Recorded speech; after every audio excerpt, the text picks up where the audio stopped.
We are now going to go through some fun skill challenges using the roll and strike equipment. The first game we're going to play is called Thread the Needle. You'll need 10 brightly coloured party hats for the 5 lanes, and you'll also need to set up the 7 and the 10 pins, which are the left and right corner pins. Put the witches' hats down on the second arrow, right and left on each lane.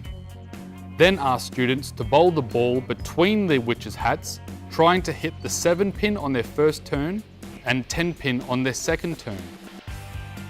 All players will have 1 turn at the 10 pin side and then 1 turn on the 7 pin side. Players who are successful with sparing both 7 and 10 pin get a bonus point. Otherwise, it is 1 point for the pin down and 0 for a miss. We can add variations to the game, such as adding in a time factor. We could move the witches' hats around and instruct the bowlers to bowl around them. We could ask students to bowl further back from the foul line.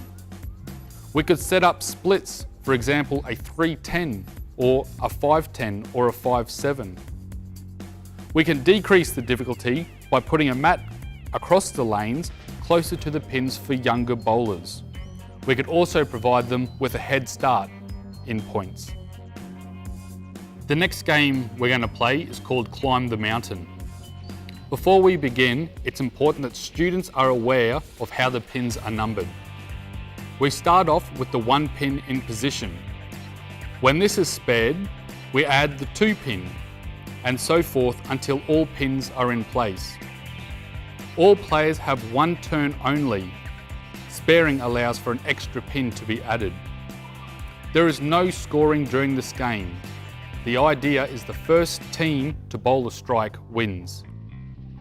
If some teams have fewer players, you may give them a head start of 2 or 3 pins.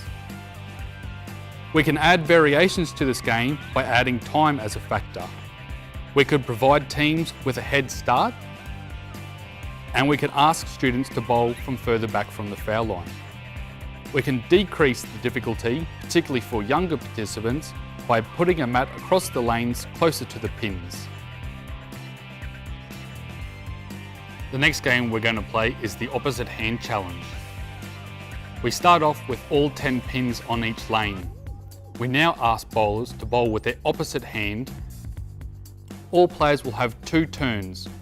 Players bowl at full deck of pins to start with and try to convert the spares if pins are remaining. We get 1 point for each pin that is knocked down. Pins are removed after the first delivery and the bowler tries to spare the remaining pins.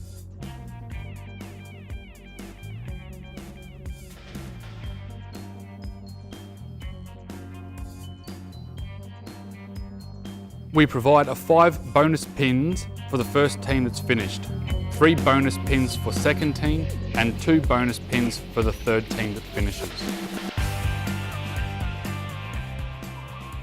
The next game we're going to play is called Bowl Belmo style. We start off with 10 pins on each lane. This time, the bowlers will bowl 2-handed from either the left or right hand side, like passing a football. All players have 2 turns. Bowlers bowl at full decks of pins to start with and bowl at the remaining pins to convert spares. Bowlers are given 1 point for every pin they knock down.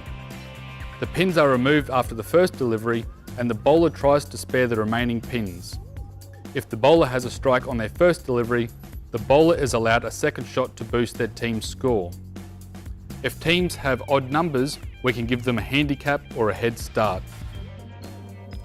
Provide 5 pins bonus for the team that finishes first, a 3 pin bonus for teams that finish second, and a 2 pin bonus for teams that finish third. We can add variations to this game, such as only having 4 pins on the deck. We can use time as a factor. We can add witches' hats around and instruct bowlers to bowl through them.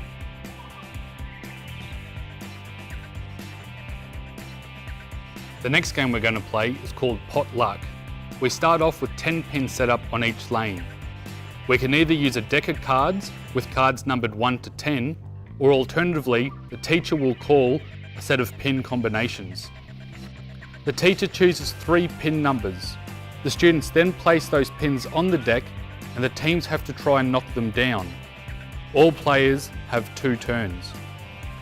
If a spare is successful, 10 points are earned. Otherwise, it is 1 point for each pin that is knocked down. We can add variations to this game by making time a factor, or by putting a mat across the lane for younger participants closer to the pins, while older students bowl further back from the foul line.